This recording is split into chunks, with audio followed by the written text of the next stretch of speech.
내가 5분 전쯤에 메리엇을 봤는데 역 방향으로 서둘러 뛰어가고 있었어. 뛰어갔다고요? 맙소사, 끔찍하게 됐네요.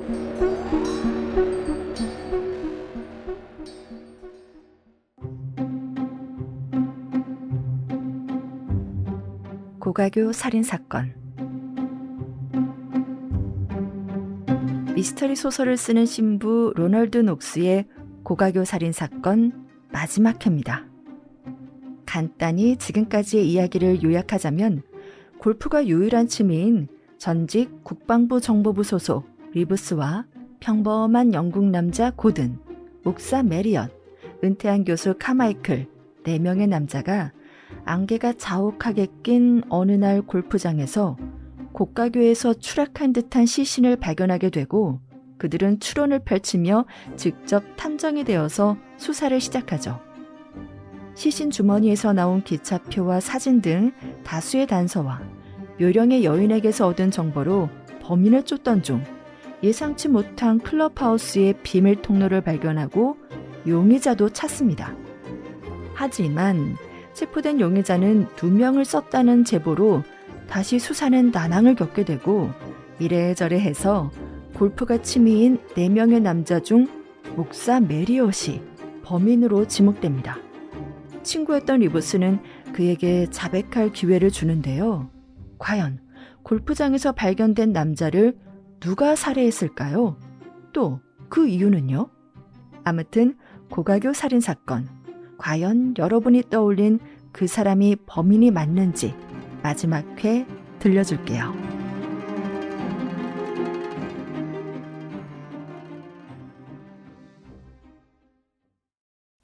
이 책 들어봤니?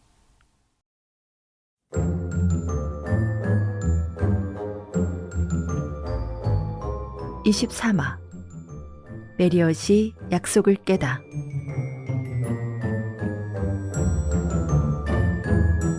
모던트 리브스는 통화관을 들고 멍한 표정으로 위를 올려다보았다. 뭐라고요? 내가 말했잖아. 데버노트가 자백했다고.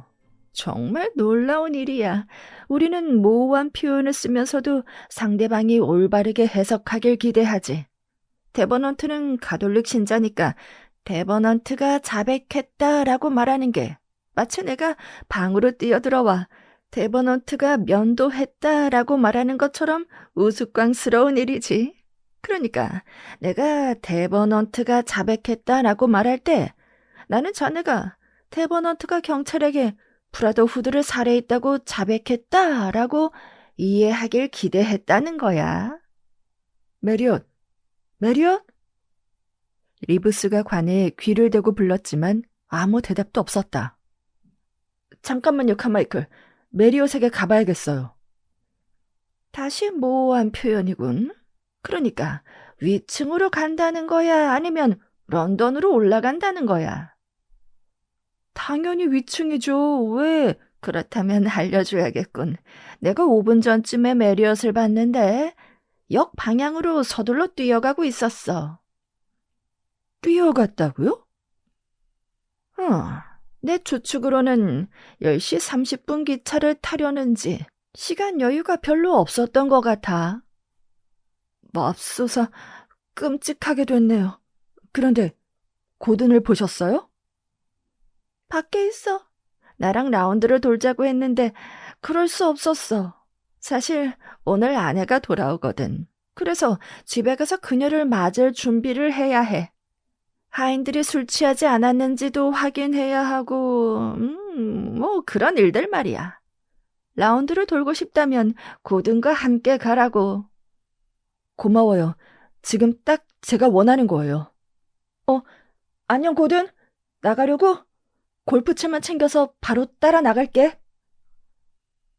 그들이 첫 번째 홀에서 페어웨이로 함께 걸어 나갈 때 리브스가 고민을 털어놓기 시작했다. 저기 데버넌트 얘기 들었어?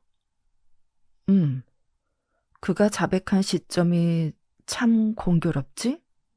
네가 다른 사람을 체포하려고 계획을 세우던 상황에서 말이야.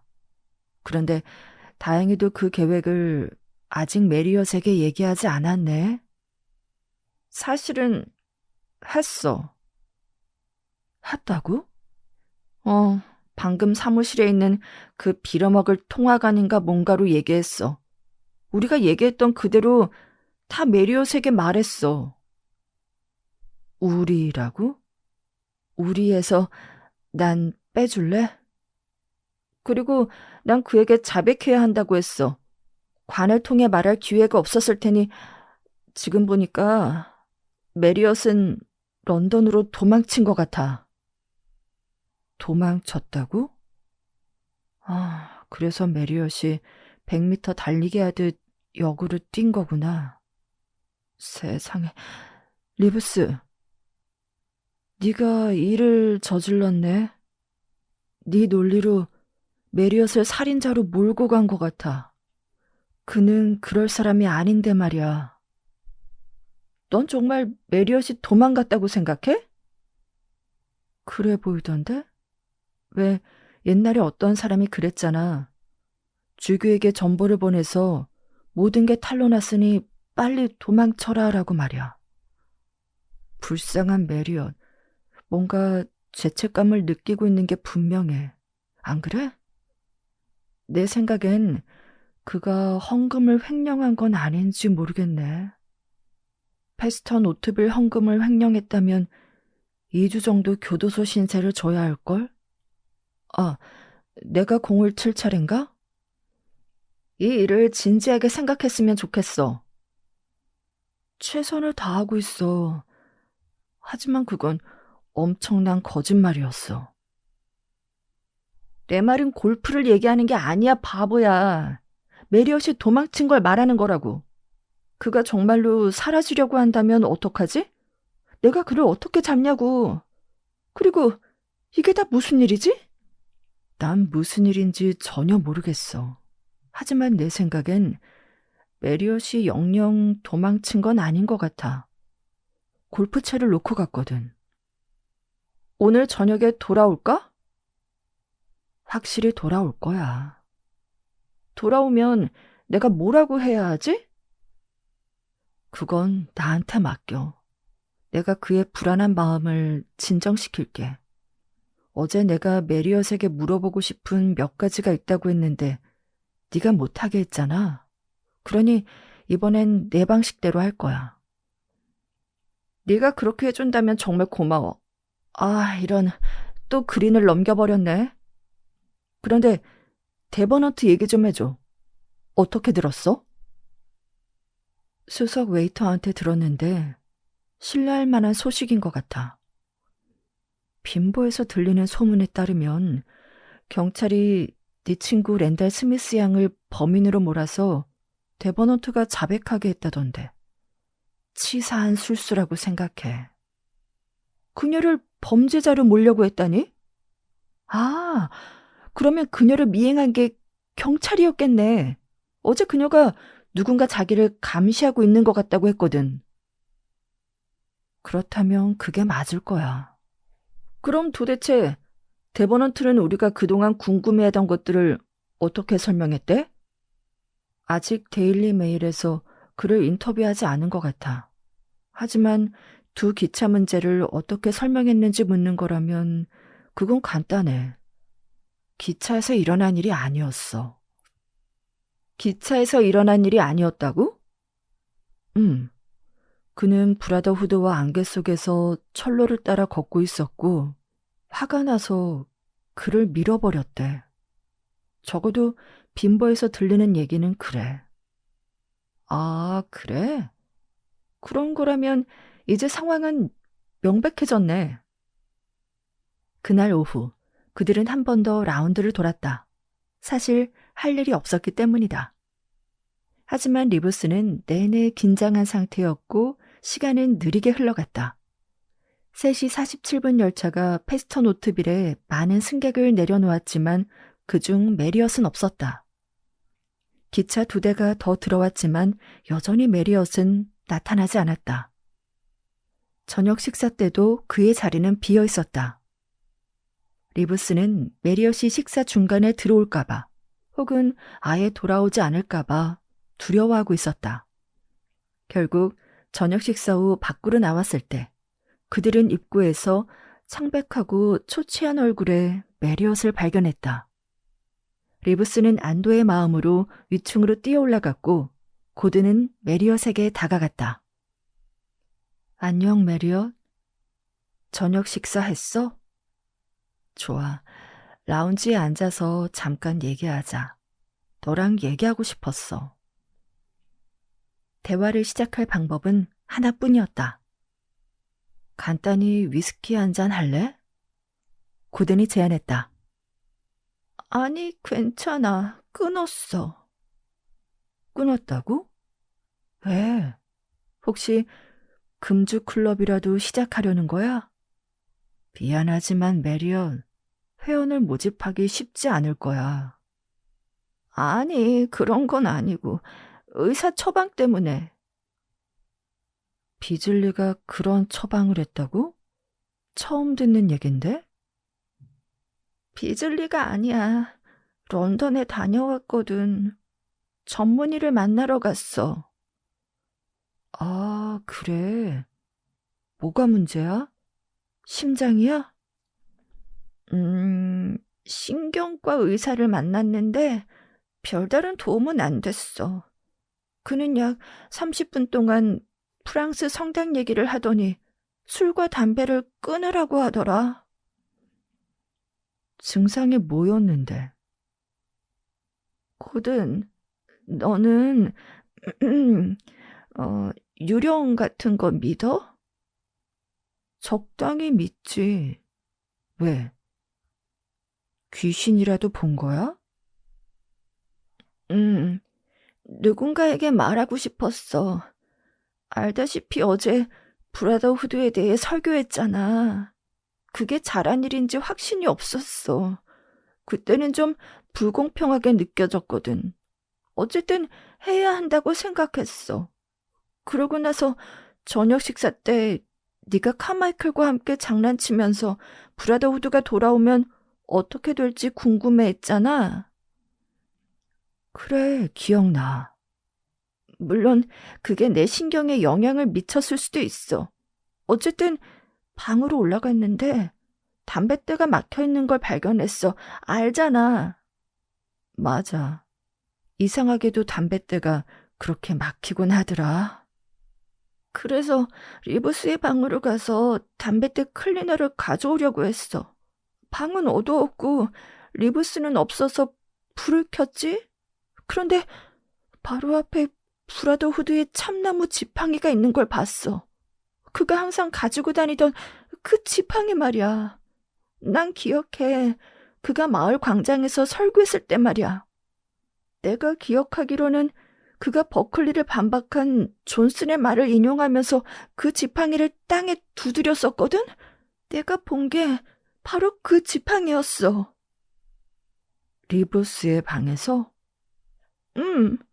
그의 안락의자 옆에서 말이야. 그리고 정확히 뭔가를 본 건 아니지만 브라더후드가 의자에 앉아 손을 지팡이에 올려놓고 있는 것처럼 보였어. 그런데 내가 잘못 본 거라고 말하고 있을 때 그가 숨을 쉬었어. 누가? 모르겠어. 방에는 아무도 없었거든? 눈에 보이는 사람은 없었어. 나는 너무 깜짝 놀라서 내 방으로 돌아와 문을 잠갔지. 내가 영적 능력이 좀 있거든, 어릴 때부터. 그게 고민이었어? 아니, 어차피 런던에 있는 동안 누군가를 만나볼까 생각하고 있었어. 그런데 기차를 타러 나가려던 순간 내 방에 있던 통화관에서 소리가 들렸어. 그래서 관을 들고 누구세요? 라고 물었지. 그런데 내가 정말 멍청할 수도 있지만 마치 브라더후드입니다 라고 말한 것 같더라. 난 너무 놀라서 관을 떨어뜨리고 기차역으로 뛰어갔어. 그리고 런던으로 가서 그 바보 같은 전문의를 만났더니 그는 내가 무리했다고 하더라고. 고든의 눈이 반짝였다. 나한테 미리 말했으면 최소한 몇 끼니는 아꼈을 텐데. 그가 말했다. 어? 왜? 그게 무슨 뜻이야? 그러니까 그 지팡이 말이야. 그건 리브스 방에 있어도 아무 문제가 없어. 리브스가 어제 오후 철로에서 그걸 발견했거든. 브라더우드가 떨어지면서 같이 떨어뜨렸겠지. 그래서 리브스가 그걸 주워왔고 어젯밤 의자 옆에 세워둔 거야. 아무도 거기 앉아있지 않았어. 하지만 말이야, 난 똑똑히 누군가 숨 쉬는 소리를 들었다고. 그래, 들었겠지. 넌 운이 나빴던 거야. 사실은 리브스랑 내가 비밀 통로 안에서 장난을 치고 있었는데 네가 들어오는 걸 봤거든. 그리고 그 숨소리는 리브스가 낸 거야. 세상에, 왜 말하지 않았어? 글쎄, 네가 방에 들어가서 문을 잠그고 나오지 않았잖아. 그리고 오늘 아침에 리브스가 관리인의 사무실에서 너에게 전화를 걸어 소식을 전하려고 했어. 어떤 소식? 브라더우드의 살인 사건의 미스터리가 해결됐다는 소식. 아, 그래. 데버넌트가 했지? 그렇지? 여기서 그 얘기를 듣긴 들었어. 보아하니 리브스가 브라더후드에 대해 뭐 이런 식으로 말을 시작했겠지. 그런데 넌 바보같이 관을 떨어뜨리고 런던으로 간 거야. 아, 그래, 고든. 이제 와서 생각해보니 그 말이 맞는 것 같아.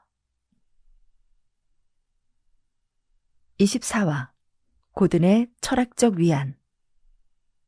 고든은 리브스의 또 다른 안락의자에 앉아 박장대소를 터뜨렸다.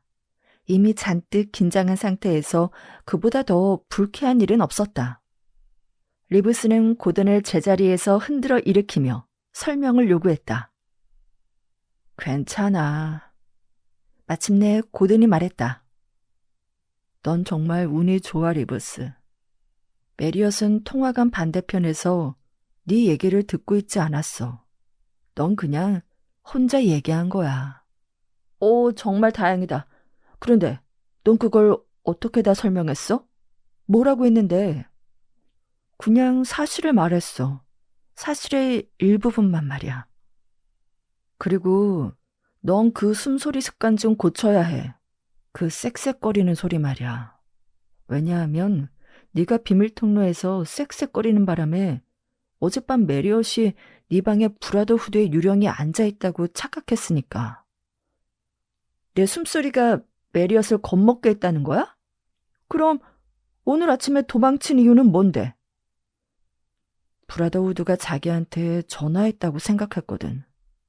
정말 이런 날도 있구나. 그래서 모든 걸 설명해 준 거야? 다 설명했어. 어제 설명했을 수도 있는데 네가 못하게 했잖아. 고든, 설마 어제도 메리엇이 유죄라고 생각한 적 없다고 하진 않겠지? 살인범이라고? 단 한순간도 그렇게 생각한 적 없어. 나는 그에게 뭔가 문제가 있다고 생각했지. 실제로 그랬고. 그는 브라더우드 악몽에 시달리고 있었어. 하지만 메리엇을 살인자로 생각한 너의 생각에 동의한 적 없고, 확실히 해두자면 나는 그런 말을 한 적도 없어. 그건 그렇다 치고 내 해석이 어디서 틀렸는지 넌 말하지 않았잖아. 알아. 내가 틀렸다고 설명해도 소용없었어. 왜냐하면 네가 새롭고 복잡한 설명을 만들어내는데 너무 뛰어났기 때문이지. 솔직히 말해서 몇 가지 문제점을 너에게 말했지만 넌 별거 아니라고 생각하더라. 그리고 더 많은 문제가 있었지. 예를 들면, 너는 그 사건이 신중하고 철저하게 계획된 살인이라고 주장했잖아. 하지만 생각해보면 전혀 예측할 수 없는 상황들이었지. 메리엇 같은 사람이 어떻게 브라더후드가 곧 파산할 걸 알 수 있었겠어. 그는 도시에서 무슨 일이 벌어지는지 너만큼 몰랐으니까. 그리고 안개. 안개가 사건 전체에서 얼마나 중요한 역할을 했는지 봐봐. 메리엇이 사건이 벌어지던 날 안개가 낄 거라고 어떻게 알았겠어? 그런데 안개가 없었다면 그 시도는 무산됐을 거야. 그래, 맞는 말이야. 그리고 전체적인 상황만이 아니라 세부 사항들도 그랬어. 메리엇이 그 지점에서 기차가 신호 때문에 멈출 거라는 걸 어떻게 알 수 있었겠어? 브라더후드가 통로가 없는 기차칸에 타게 될 거라는 걸, 그리고 그가 빈 객차에 타게 될 거라는 걸 어떻게 알 수 있었겠냐고. 브라더후드가 평소처럼 돌아왔다면 실제로 화요일에 돌아왔잖아. 승객으로 가득 찬 3시 47분 기차에서 메리엇이 뭘 할 수 있었겠어. 또 브라더후드가 3시에 출발하는 기차에 타는 걸 아무도 못 볼 거라고. 웨이포드에서 아무도 그를 목격하지 않았다는 걸 메리엇이 어떻게 확신할 수 있었겠냐고. 결국 네 말은 네가 만들어낸 그 범인은 비상한 교활함으로 모든 걸 계산하고 계획하면서도 맹목적인 운에 의지했다는 거야. 모든 게 말도 안 되지. 하지만 내가 말하지 않은 이유는 네가 어떻게 해서든 내 반박의 답을 찾을 거라는 걸 알았기 때문이야. 내 진짜 반박은 훨씬 더 본질적인 거였어. 그럼 왜 진작 이 얘기를 하지 않았어? 왜냐하면 네가 이해하지 못했을 테니까. 그건 물건이 아니라 사람과 관련된 거거든. 간단히 말하면 데버넌트는 사람을 죽일 수 있는 사람이지만 메리엇은 그런 사람이 아니야. 메리엇이 성직자라서? 하지만 젠장, 데버넌트도 교회에 다니잖아. 데버넌트도 교회에 다니지만 신자는 아니야. 개신교의 경우 보통 교회에 다닌다고 하면 신앙심이 깊거나 선량하다고 생각할 수 있지만 가톨릭 신자의 경우 그렇지 않아. 꼭 신앙심이 있거나 선량하지 않더라도 성당에 다니거든. 그렇다고 데버넌트가 악당이라는 말은 아니야. 그는 그냥 보통의 평범한 사람일 뿐이고 열정적인 사람이지. 하지만 메리엇은 달라. 그는 열정적이지도 않고 사람을 죽일 인간도 아니지. 아니, 사람을 죽일 수 없는 인간이지. 도덕적으로 못한다는 거야? 아니면 신체적으로 불가능하다는 거야? 둘 다는 아니야. 정신적으로 못한다라는 게 더 정확하겠네. 우선 데버넌트는 전쟁에 참전했고 사람들을 죽여봤을 거야. 그는 포병부대 장교였어. 맞지? 난 그런 경험이 엄청난 차이를 만든다고 생각해. 아마 그래서 전쟁 후에는 범죄율이 급격히 증가하는 걸 거야. 적어도 중요한 요인 중 하나일 거라고. 사람들은 살인에 익숙해지고 실제로 누군가를 해치는 게 쉽다고 느껴지지. 그래서 메리엇이 정말로 사람을 죽일 수 없다는 거야? 신체적으로는 가능해. 그는 꽤 힘이 세니까. 도덕적으로도 가능해. 우리 모두 뭐든 할 수 있으니까. 어릴 때 그렇게 배웠잖아. 하지만 사람을 죽이고 싶다면 극복해야 할 세 개의 어려움이 있어. 그건 일종의 신경적인 혐오감 같은 거야. 그러니까 만약 메리엇이 정말 타락했다면 차에 독약을 타는 정도는 할 수 있을지도 모른다는 거지. 하지만 자기 손으로 사람을 죽일 수는 없다는 거야. 알겠어.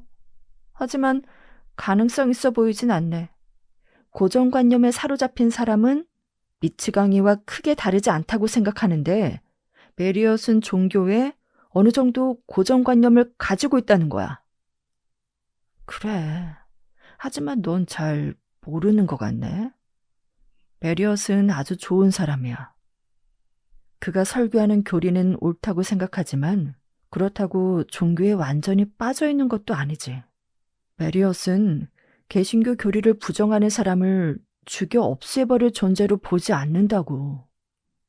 또 네 이론에 동의하지 않는 이유는 심리적으로 메리엇은 네가 생각한 대로 행동할 능력이 없고 도덕적으로도 그런 행동을 할 동기가 없어. 듣다 보니 난 완전히 바보 같은 짓만 하고 돌아다녔네. 세상에 나처럼 이론 때문에 큰 실수를 한 사람이 또 있을까? 또 있겠냐고? 왜 그래, 리브스. 넌 지구상의 약 4분의 3과 똑같아. 그들 모두가 잘못된 믿음에 이끌려 잘못된 길로 빠지고 있지. 다만 적어도 너는 네 이론 때문에 잘못된 길에 빠진 거지 남의 생각을 따라가서 잘못된 건 아니잖아. 뭐 과학이나 의학 이론 같은 데서 말이야? 의사들이 백신 맞는 게 좋다는 그런 걸 믿는 거? 아니, 그런 걸 탓하는 건 부당하지. 이론도 없는 의사보다는 틀린 이론이라도 있는 의사가 나아. 그들은 실수하지만 결국 자기들이 틀렸다는 걸 깨닫게 되니까. 물론 잘못된 치료로 죽은 사람들에게는 커다란 불운이겠지만 최선을 다했잖아. 아니, 내 말은 우리가 살아가기 위해 매일 추측하는 즉흥적인 생각이 아니라 학자나 과거 인류 역사에서 제시된 이론들을 말하는 거야. 다윈의 진화론 같은 거? 아니, 꼭 그런 건 아니지만 내 말의 요점을 잘 보여주는 건 사실이야. 진화는 단지 하나의 이론일 뿐이고 원숭이와 인간의 관계는 말도 안 되는 이론이야. 단지 명확히 반박되지 않았기 때문에 사람들이 그 이론을 사실로 받아들이고 진리처럼 이야기하지. 과학자들은 진화론을 하나의 이론으로 간주하지만 교육자는 사실로 인지하지. 학자들 세계에서는 이상한 공소시효가 있어. 50년 동안 거짓말을 잘 해낸 학자에게는 거짓말쟁이라고 부를 수 없는 분위기가 있는데 그 거짓말이 성공적으로 받아들여졌다면 마치 사실처럼 인식되어 비판하거나 반박하기 어렵거든. 하지만 진화론자들도 할 말은 있어. 그들은 세상에 다양한 생명체나 사물이 존재하는지 탐구하고 설명하려고 시도했고 설명했다고 주장하지도 않아. 내가 말하는 이론가들은 없는 문제를 만들어내는 사람들이야. 네가 브라더후드를 누가 살해했는지 열린 결말을 제시한 것처럼 말이지. 그들은 인간의 일상적인 가능성을 무시하고 상황에서 드러난 단편적인 단서나 정황 증거에 의존하는 사람들이야. 리브스, 네가 순진한 메리엇 같은 사람을 단지 우연한 단서에만 의존해서 살인 혐의를 씌우려 했을 때처럼 말이지. 이 모든 걸 네 일기장에 적은 거야? 아니, 아직은 아니고 30분 후에 적을 예정이야. 그래서 너한테 얘기하는 거고. 네가 그 통화관으로 말하는 모습을 떠올리면 대화를 시도하는 사람이 실제로 거기에 없는데 말하는 거잖아. 그래서 역사적 사실과 이론을 왜곡한 불완전한 방식으로 전달하는 사람들을 상징적으로 표현하는 것처럼 느껴져. 역사를 연구하는 사람들은 보통 그런 사람이야. 가산의 장치 통화관으로 존재하지 않는 사람에게 허위 주장을 늘어놓고 반박하라고 주장하는 사람들 말이야. 곧은 내 고민을 네가 해결해 줄 것 같아. 난 항상 아마추어 탐정이 되고 싶었는데 생각했던 것만큼 매력적인 직업은 아닌 것 같네. 새로운 정보가 계속 쏟아지거든. 그런데 네 방식으로 보니 난 학문과 관련된 전문직에서 성공할 가능성이 있는 것 같아. 물론이지. 인류학자가 되는 건 어때, 리브스? 아주 의심스러운 원시인들부터 그들의 결혼의식, 장례 풍습, 토지 소유 방식 등을 연구해봐. 이 사실들을 곁눈으로 바라보면서 그 안에서 하나의 이론을 발견하는 거지. 그 이론을 발전시키고 네 이론을 설득할 데이터를 모아서 네 주장을 반박하는 모든 이론을 분석하는 긴 글을 작성해. 그래서 너를 반박하는 사실들이 중요하지 않거나 가치가 없다는 걸 보여줘. 그러면 끝이야. 너는 인류학 연구도 잘할 수 있을 것 같은데? 돈은 벌 수 있을까? 넌 돈 걱정은 없는 줄 알았는데. 돈을 벌고 싶다면 정신 분석을 추천할게. 방법은 똑같아. 단지 원시인 대신에 살아있는 사람을 상대하는 거지. 원시인은 존재하지 않으니 무시할 수 있지만 살아있는 사람은 아마도 네가 거짓말쟁이라고 말할 거야. 그러면 네가 그에게 화를 내고 있다고 말하는 거야. 그러면서 당신을 억압하는 무언가가 있다고 네가 줄곧 주장해온 것처럼 말하면 돼. 정신 분석하기 아름다운 건 앞면이 나와도 내가 이기고 뒷면이 나와도 내가 이긴다라는 거야. 의학에서는 열병 진단을 내렸는데 환자의 체온이 정상 수준보다 낮다면 좀 난감하겠지. 하지만 정신 분석학에서는 어떤 증상이 나타나도 내가 말했던 그대로네요 라고 너에게 유리한 방향으로 증명하면 돼.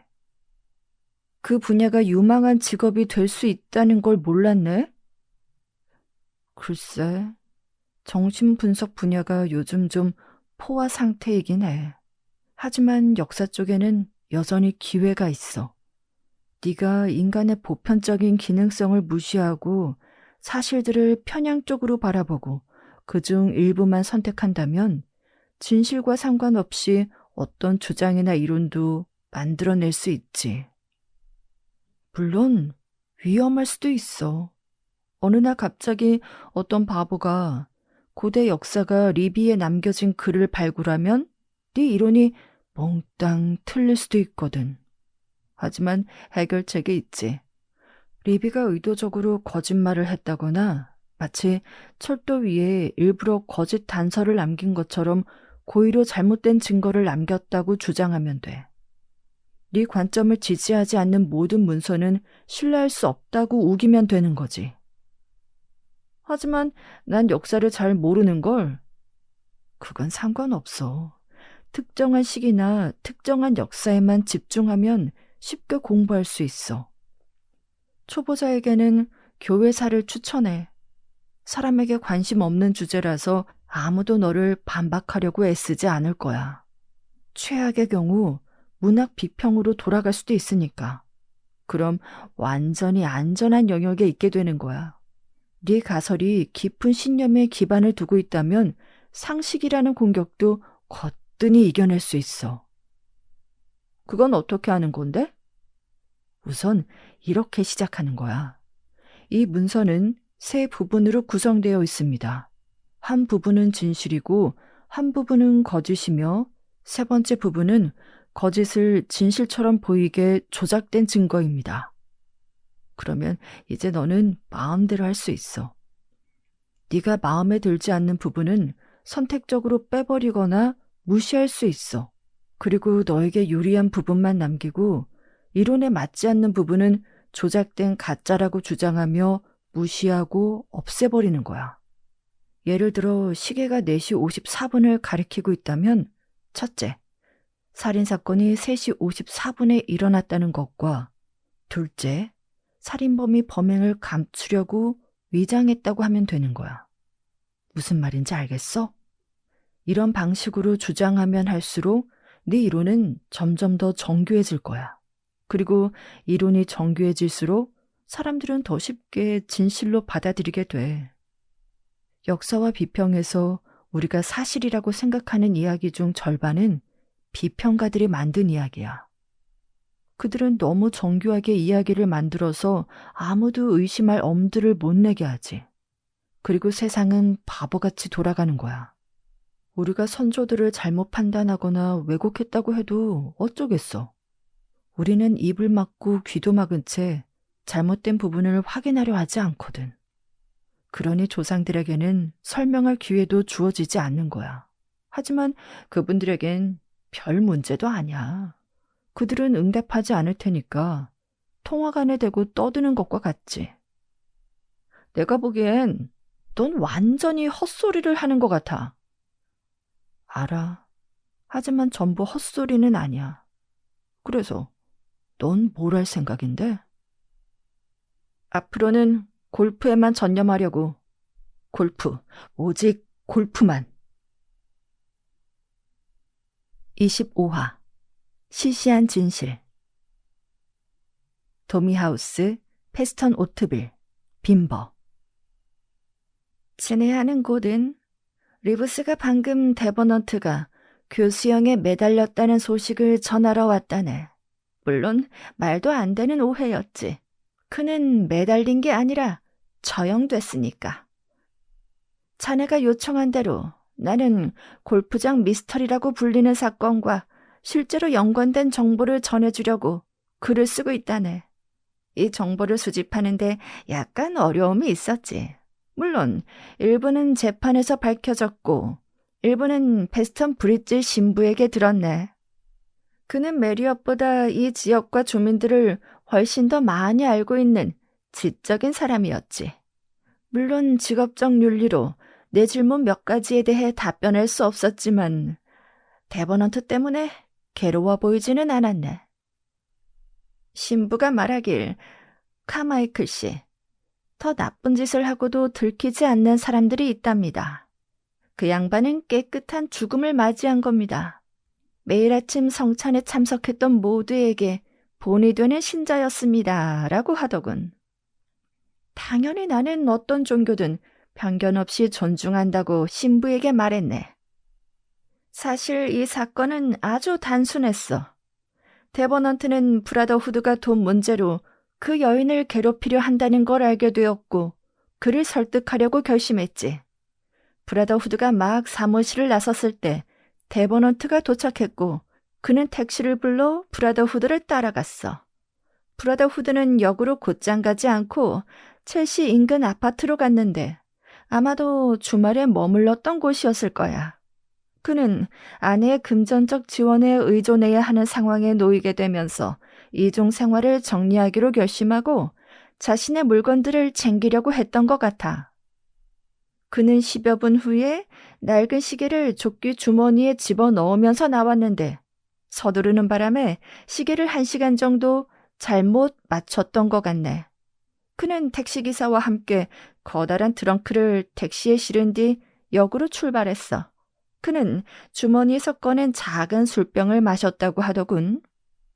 데버넌트는 거리를 두고 그를 따라갔어. 브라더후드가 택시 기사에게 목적지를 말하는 소리를 듣지 못했다면 그를 따라갈 수 없었을 거야. 그가 기차역에 도착했을 때 브라더후드는 3등석 표를 구매해 조끼 주머니에 쑤셔 넣었어. 트렁크 요금을 따로 내는 것보다 표를 사는 게 더 저렴했기 때문이야. 정기권은 외투 주머니에 넣어두었고 그런데 왜 우리는 브라더후드의 시신이 그런 궂은 날씨에 우산이나 외투 없이 발견되었는지 의문을 품지 않았을까? 아무튼 그는 이미 승객이 있던 1등석 칸에 올라탔고 데버넌트는 브라더후드와 대화할 기회가 없다는 걸 깨닫고 3등석에 탔네. 새로운 계기가 생기길 바라면서 말이야. 그리고 패스턴 오트빌에서 정말로 일이 생겼어. 브라더후드는 술에 취한 상태로 기차에서 내린 거야. 데버넌트는 이때까지도 아기가 없었던 건 확실해. 그는 기차에서 내린 뒤 짐꾼 중 한 명과 대화를 나누었고 그런 다음 브라더후드에게 아는 체하며 다가가 인사했어. 브라더후드는 술에 너무 취해 그를 거절할 상황도 아니었고 좋은 친구 데버넌트라고 부르며 역 맞은편 여관에서 기차를 기다리는 동안 술이나 한잔 하자고 제안했지. 데버넌트는 그 시간에는 술을 팔지 않는다는 걸 알고 있었지만 기꺼이 동행했네. 둘은 문을 두드리며 시간을 보내고 있었는데 마침 패스턴 위처치로 가는 기차가 역에서 떠나는 걸 본 거야. 그래서 브라더후드의 짐을 실은 기차는 빈버로 가버렸고 4시 50분 기차에 던져놓은 정기권에 들어있던 외투도 마찬가지였지. 둘 다 나중에 경찰에 의해 회수됐는데 수사에 큰 도움이 되지는 않았어.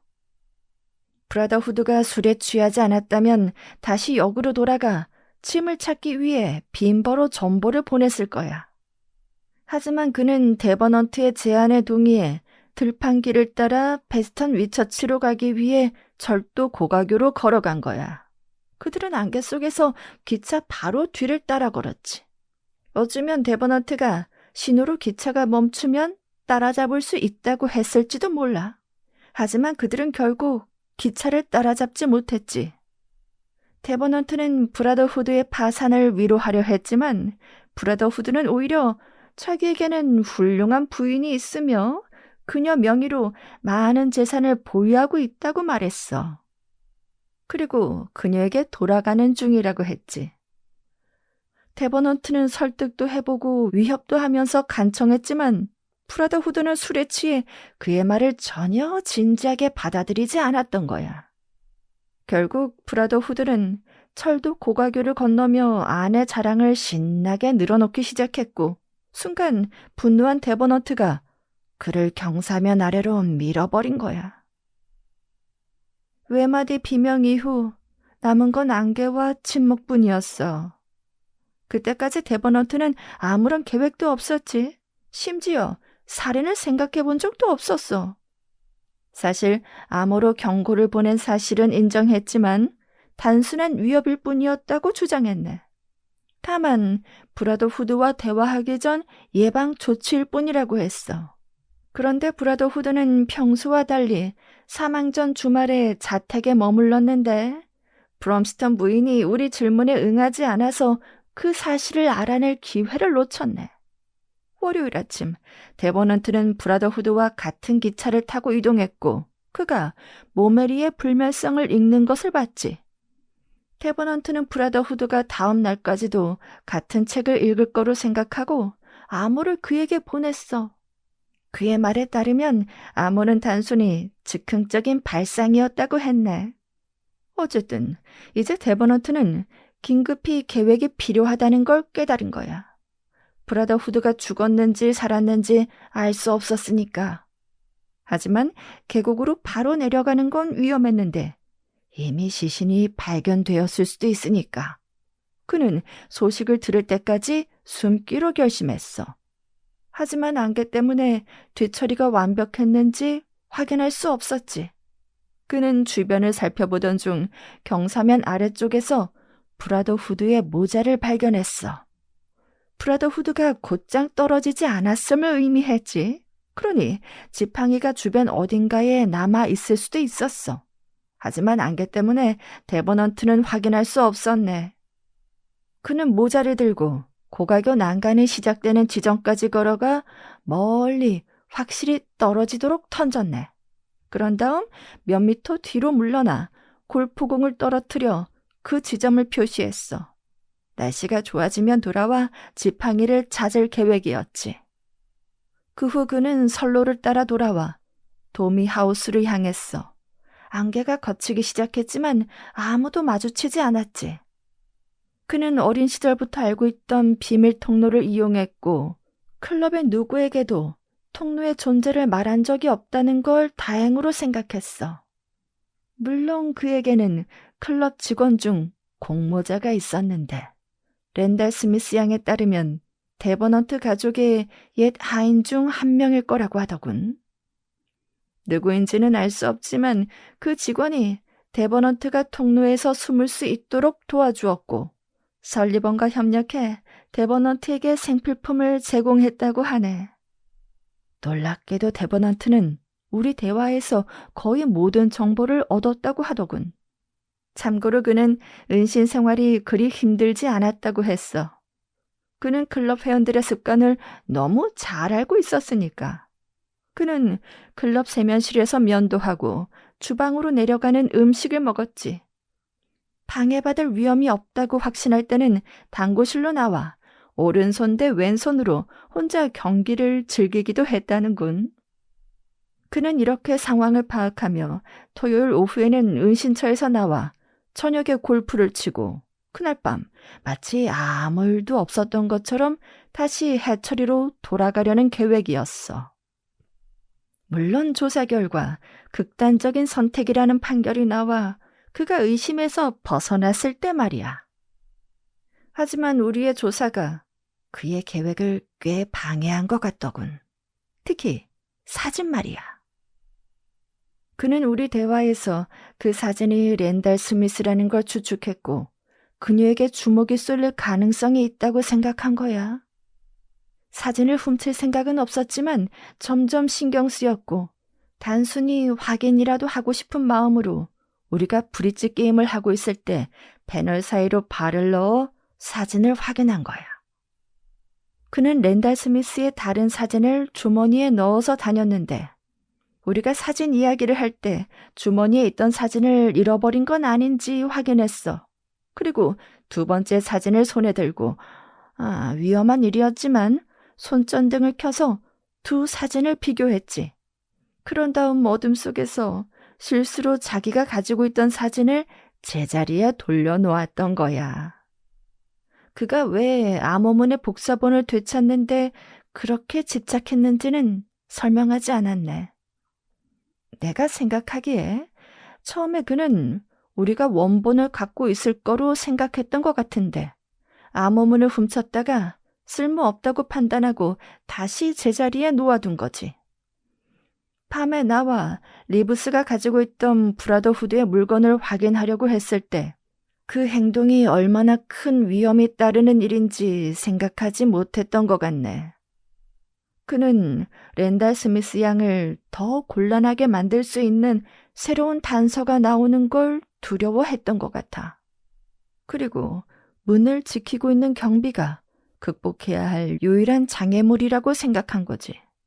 그는 다음날 아침 바지에서 내가 씹던 껌을 발견하고 함정에 빠졌다는 걸 눈치챘어. 우리가 위층에서 움직이는 소리를 듣고 즉시 그는 당구실로 나왔고 공범인 직원에게 숨겨달라고 했어. 경찰이 지하실 출입구를 조사하고 있다는 소식을 들었을 때 그제야 상황의 심각성을 깨닫고 도망치기로 결심한 거야. 그런데도 그는 침착함을 유지했고 만약 리브스가 그의 뒤를 조금만 늦게 쫓았더라면 그는 기차를 타고 조용히 베스턴 위처지로 돌아갔을 것이고 그를 체포하기 어려웠을 거야. 하지만 객참은 닫을 시간이 없어 그의 정체가 드러났지. 암호 뒷면에 적힌 미스터리한 단어를 설명해 준 건 랜달 스미스 양이었네.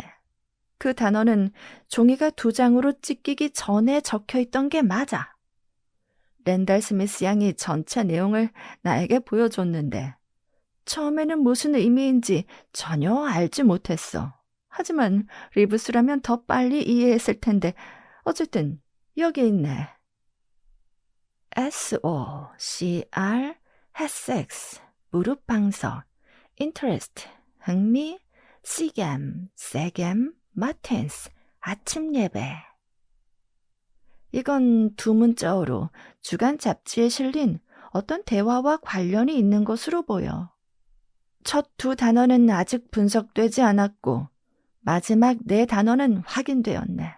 우리가 가진 반쪽 종이는 마지막 네 단어의 모호한 끝부분만 보였을 뿐이지.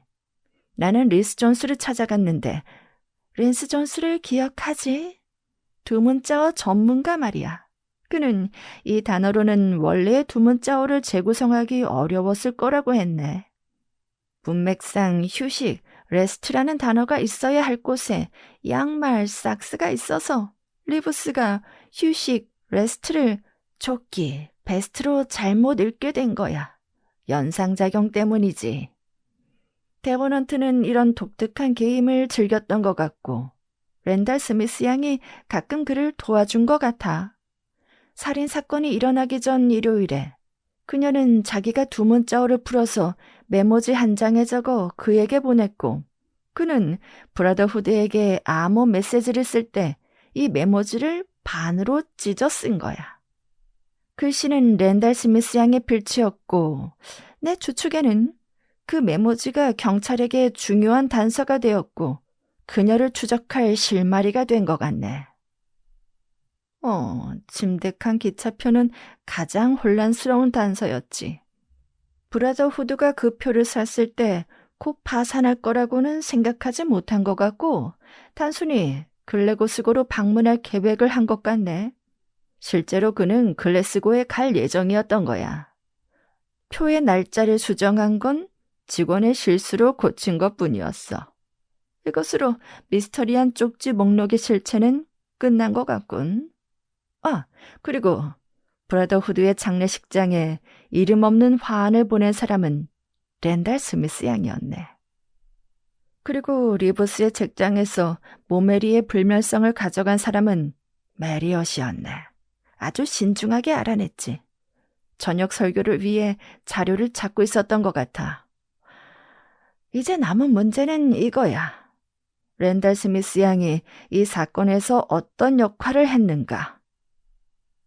데버넌트가 이 사건에서 그녀를 배제하려고 지나치게 애썼다는 게 솔직히 의심스러워.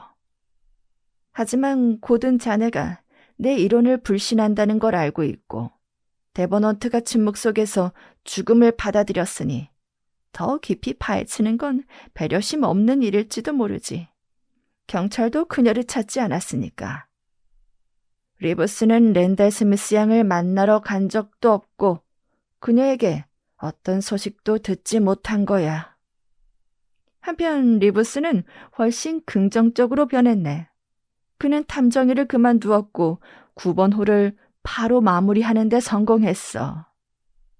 며칠 전에는 그가 내가 국방부에 있던 시절에 라고 말하는 걸 듣고 아직 희망이 있다고 생각했어.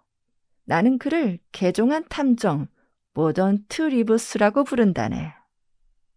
이 편지를 타자기로 작성한 걸 이해해 주길 바라네. 내용도 길어져서 미안하고 곧 다시 만날 수 있기를 바라며 이번엔 좀 더 편안한 시간을 보내길 바라네. 내 아내도 자네에게 안부를 전하고 싶어 하는군. 그녀의 루머티즘이 거의 다 나았거든. 진심을 담아 윌리엄 카마이클.